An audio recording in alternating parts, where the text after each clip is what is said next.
প্রিয় ছাত্রছাত্রীরা, আজকে আমি তোমাদেরকে এই ভিডিওর মাধ্যমে ক্লাস 9-এর জীবন বিজ্ঞানের যে সমস্ত প্রশ্নগুলো দেওয়া হয়েছে থার্ড সামেটিভের জন্য অর্থাৎ তৃতীয় পর্যায়গামী মূল্যায়নের জন্য 2025 সালের রায়মার্টিন প্রশ্নবিচিত্রাতে 3 নম্বর স্কুলের যে প্রশ্নগুলো আছে সমস্ত প্রশ্নের উত্তর আলোচনা করবো। পেজ নম্বর 361-তে যে প্রশ্নগুলো আছে সমস্ত প্রশ্নের উত্তর আমরা আলোচনা করবো আজকে এই ভিডিওর মাধ্যমে। তোমরা ভিডিওটা শুরু থেকে শেষ অবশ্যই দেখবে এবং চ্যানেলে যদি নতুন হয়ে থাকে অবশ্যই চ্যানেলটাকে সাবস্ক্রাইব করে রাখবে পরবর্তী যে স্কুলগুলো আছে সেগুলোর প্রশ্ন উত্তর পাওয়ার জন্য। এবং এর আগের যে স্কুলগুলো ছিল সেগুলোর প্রশ্ন উত্তর আমরা আলোচনা করে দিয়েছি, তোমরা প্লে লিস্ট থেকে সেই প্রশ্ন উত্তরগুলো পেয়ে যাবে, অবশ্যই সেগুলো দেখে নিও সেখান থেকে। আজকে আমরা আলোচনা করবো 3 নম্বর স্কুলের প্রশ্ন উত্তরগুলো এবং এই প্রশ্ন উত্তরের যে পিডিএফ সেটা তোমরা পরবর্তীতে আমাদের যে টেলিগ্রাম চ্যানেল সেখান থেকে পাবে এবং আমাদের হোয়াটসঅ্যাপ চ্যানেল থেকে পেয়ে যাবে। ডেসক্রিপশনে আমাদের টেলিগ্রাম চ্যানেল এবং হোয়াটসঅ্যাপ চ্যানেলের লিঙ্ক দিয়ে দেওয়া হয়েছে, তোমরা সেখান থেকে চাইলে যুক্ত হয়ে যেতে পারো।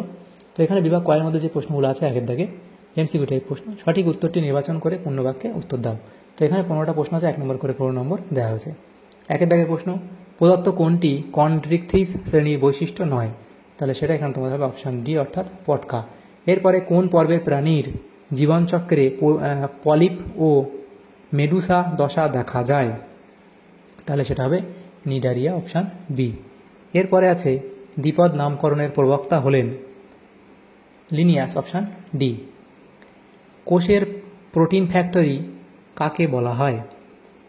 সেটা হবে রাইবোজোম অর্থাৎ অপশান এ। এরপরে কোন কোষীয় অঙ্গাণু কোষের ক্ষরণ নিয়ন্ত্রণ করে? তাহলে এটা হচ্ছে গলগি বডি অপশান ডি। এরপরের প্রশ্ন, প্রতিবর্ত ক্রিয়া নিয়ন্ত্রণ করে সুষুম্না কাণ্ড অপশান বি।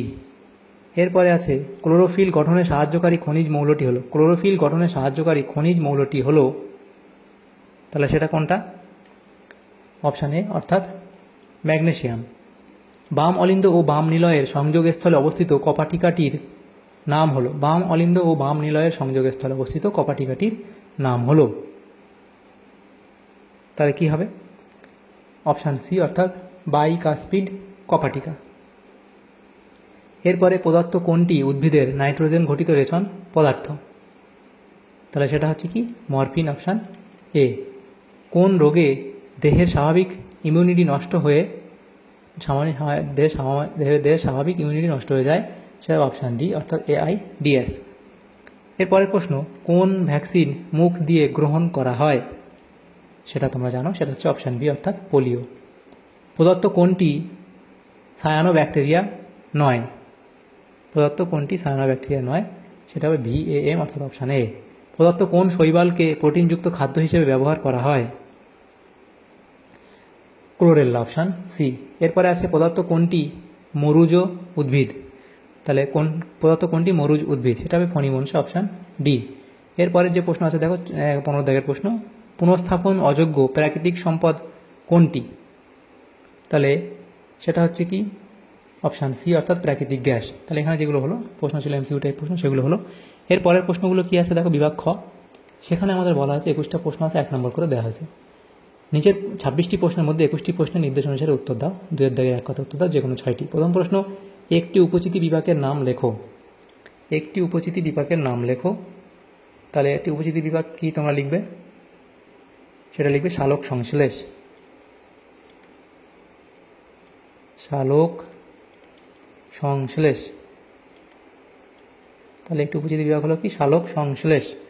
এরপরে ব্যাঙ কোন শ্রেণীভুক্ত প্রাণী? তাহলে লিখবে কি উভচর। এরপরে RNA-তে কোন নাইট্রোজেন বেস থাকে যেটি DNA-তে থাকে না? তাহলে সেটা হবে RNA-তে ইউরাসিল নামক যে নাইট্রোজেন বেস থাকে যা DNA-তে থাকে না, তাহলে কি হবে ইউরাসিল। তাহলে ইউরাসিল। এরপরে একটি ব্যাকটেরিয়ার নাম লেখো যা সালোক সংশ্লেষে সক্ষম। তাহলে কি লিখবে? Cyano bacteria. Cyano bacteria. এর পরের যে প্রশ্ন সেটা হচ্ছে কি খাদ্য শৃঙ্খলের সাংগঠনিক একক কি? খাদ্য শৃঙ্খলের সাংগঠনিক একক কি? ট্রপিক স্তর বা খাদ্য স্তর। ট্রফিক স্তর বা খাদ্য স্তর। বিজ্ঞানের লিখবে ট্রফিক স্তর। এরপরে প্রশ্ন যেটা দেওয়া আছে কি দেখো, সেটা হচ্ছে কি যে বিজ্ঞানের কোন শাখায় জীবাণু সম্পর্কে আলোচনা করা হয়? বিজ্ঞানের কোন শাখায় জীবাণু সম্পর্কে আলোচনা করা হয়? লিখবে মাইক্রোবায়োলজি শাখায়। মাইক্রো বায়োলজি শাখায়। এরপরে প্রশ্ন ছিল ক্রেবস চক্রে মোট কত অণু এটিপি উৎপন্ন হয়। তাহলে ক্রেবস চক্রে কত অণু উৎপন্ন হয়? 2 অণু এটিপি উৎপন্ন হয়। এরপরে প্রশ্ন 2 অণু এটিপি উৎপন্ন হয়। এরপরে বনভূমি ধ্বংসের একটি প্রাকৃতিক কারণ লেখো। তাহলে লিখবে দাবানল। তাহলে লিখবে কি দাবানল। এরপরে শূন্যস্থান পূরণ করো। প্রথম প্রশ্ন ড্যাশ একটি বিয়োজকের উদাহরণ। তাহলে লিখবে ব্যাকটেরিয়া। ব্যাকটেরিয়া হলো একটি বিয়োজকের উদাহরণ। ফুসফুসীয় শিরা ড্যাশ রক্ত বহন করে। তাহলে ফুসফুসীয় শিরা অক্সিজেন যুক্ত রক্ত বহন করে, বা O2 যুক্ত লিখতেও পারো। অক্সিজেন যুক্ত রক্ত বহন করে। 70S রাইবোজোমের সাব ইউনিটগুলি হলো, এটা হবে 50S এবং 30S। এরপরে 4 দাগে ড্যাশকে এনার্জি কারেন্সি বলে। এটিপিকে এনার্জি কারেন্সি বলে। শুক্রাশয় ড্যাশ হরমোন নিঃসরণ করে। লিখবে টেস্টোস্টেরন। টেস্টোস্টেরন।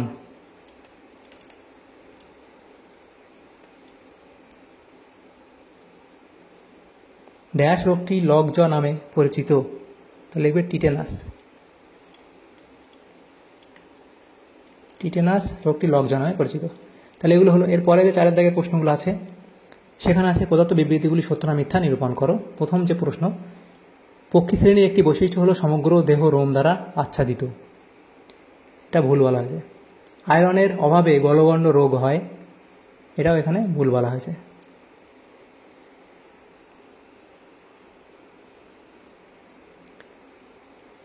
অস্থিকলা প্রাণীদের দেহের ভর বহন করে, সত্য বলা হয়েছে। ভিটামিন B12 উৎপাদনে ব্যাকটেরিয়া ব্যবহার করা হয়, এটা ঠিক বলা হয়েছে। নেক্সট প্রশ্ন, ইউগ্লিনা একটি সালোক সংশ্লেষে সক্ষম উদ্ভিদ, এটা এখানে ভুল বলা হয়েছে।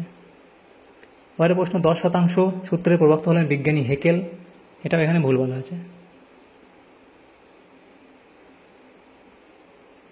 তাহলে ঠিক ভুলগুলো হলো। এবার 5 দাগে কী বলা আছে, বাম স্তম্ভ এদিকে ডান স্তম্ভ দেওয়া হয়েছে। 5টা প্রশ্ন আছে। প্রথম কি, স্ট্র্যাটোসিস্ট, এটা হবে টিনোফোরা। তারপর ফ্লেম কোষ, প্লাটিহেলমিনথিস। তারপরে যেটা আছে সেটা হচ্ছে দেখো আরএনএ। তাহলে আরএনএ কোনটার সাথে মিলবে, প্রোটিন সংশ্লেষ। এরপরে যেটা আছে সেটা হলো কুফার কোষ,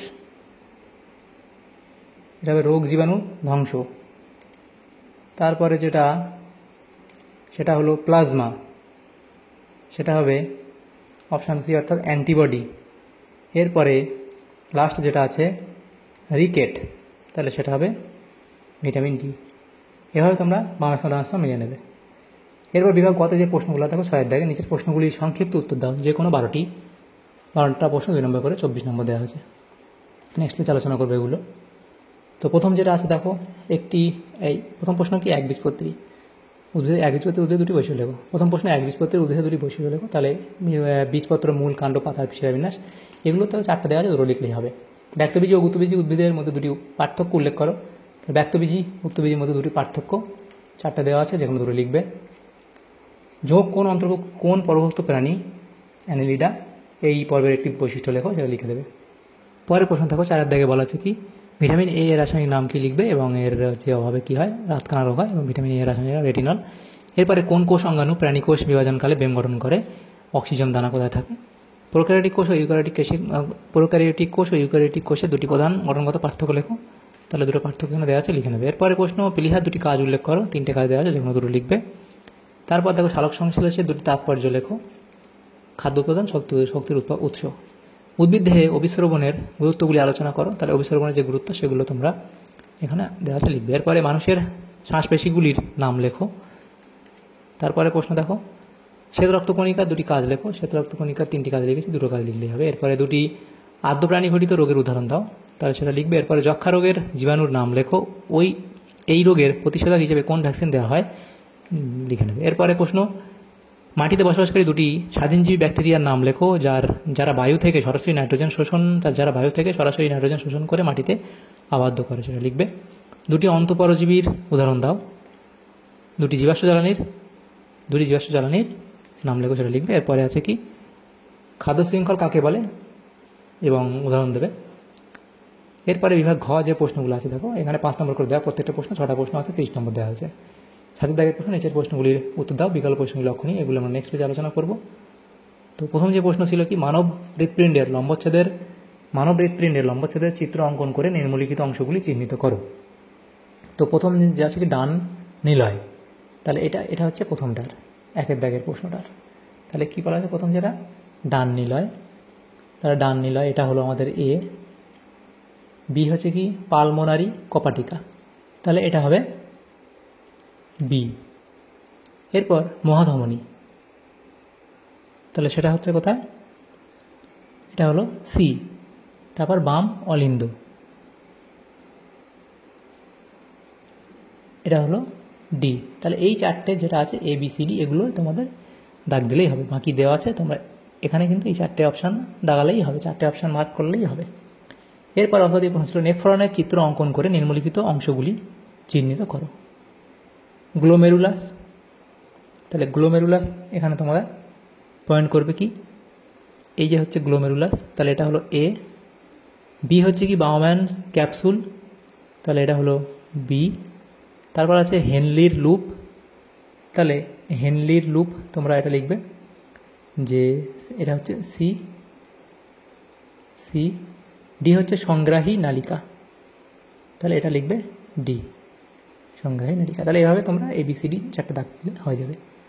এরপরের প্রশ্ন 2-এর দাগে, একাইনোডার্মাটা পর্বের দুটি শনাক্তকারী বৈশিষ্ট্য লেখো। তাহলে শনাক্তকারী বৈশিষ্ট্য চারটে দেওয়া আছে, যেখানে দুটো লিখবে। এই পর্বভুক্ত একটি প্রাণীর বিজ্ঞানসম্মত নাম লেখো, সেটা লিখবে। ন্যাথোস্টোমাটার দুটি বৈশিষ্ট্য লেখো। এরপরে ট্যাক্সোনমি কাকে বলে সেটা লিখবে, এর প্রবক্তাকে সেটা লিখবে, এবং ট্যাক্সোনমি দুটি গুরুত্ব লেখো, 3টে গুরুত্ব দেওয়া আছে, দুটো লিখবে। এরপরে চিত্রসহ কোষ প্রাচীরের গঠন বর্ণনা করো এবং PLP সজ্জারীতি বলতে কী বোঝো। তাহলে কোষ প্রাচীরের গঠন তোমরা লিখবে, PLP সজ্জারীতি বলতে কী বোঝো লিখবে। অথবা দিয়ে প্রশ্ন, ভাজক কলার 3টি বৈশিষ্ট্য লেখো। তাহলে ভাজক কলার এখানে দেখো 4টে বৈশিষ্ট্য দেওয়া আছে, যেকোনো 3টে লিখবে। জাইলেম ও ফ্লোয়েম কলার মধ্যে একটি গঠনগত একটি কার্যগত পার্থক্য লেখো। তাহলে জাইলেম কলা এবং ফ্লোয়েম কলার মধ্যে এই যে গঠনগত পার্থক্য, কার্যগত পার্থক্য, এই দুটো লিখলেই হবে। আমি বাকি আরও দিয়েছি 4টে, কিন্তু তোমরা শুধুমাত্র এই দুটো লিখলেই হবে, একটা গঠনগত, একটা কার্যগত। ফটোলাইসিস এবং ফটোফসফোরাইলেশন বলতে কী বোঝো, তাহলে সেটা লিখবে, বিক্রিয়া দেবে। সালোক সংশ্লেষের দুটি তাৎপর্য লেখো। এর পরের প্রশ্ন যেটা দেওয়া আছে দেখো, পরের প্রশ্ন হচ্ছে এখানে যেগুলো বলা হচ্ছে, পরের প্রশ্ন যে অথবা দিয়ে প্রশ্ন ছিল, গ্লাইকোলাইসিস পদ্ধতিটি ছকের আকারে লেখো এবং পরে আছে সন্ধানের দুটি অর্থনৈতিক গুরুত্ব লেখো। তাহলে গ্লাইকোলাইসিস যে পদ্ধতি, তার সংক্ষিপ্ত বর্ণনা এখানে দেবে, ছকের আকারে লিখবে গ্লাইকোলাইসিস এবং গ্লাইকোলাইসিস পদ্ধতির সংক্ষিপ্ত বর্ণনা। তাহলে এ অবধি লিখবে, এখান থেকে শুরু করে এ অবধি লিখবে, এবং এর যে ছকের সাহায্যে এটা লিখবে, এটার দরকার নেই। সন্ধানের দুটি অর্থনৈতিক গুরুত্ব লিখবে। এরপরের প্রশ্ন, ভ্যাকসিন ও ভ্যাকসিনেশন বলতে কী বোঝো, তাহলে ভ্যাকসিন কী এবং ভ্যাকসিনেশন কী সেটা লিখবে। রোগ নিরাময়ে ধৌতকরণের 3টি ভূমিকা আলোচনা করো। তাহলে রোগ নিরাময়ে ধৌতকরণের ভূমিকা আলোচনা করবে।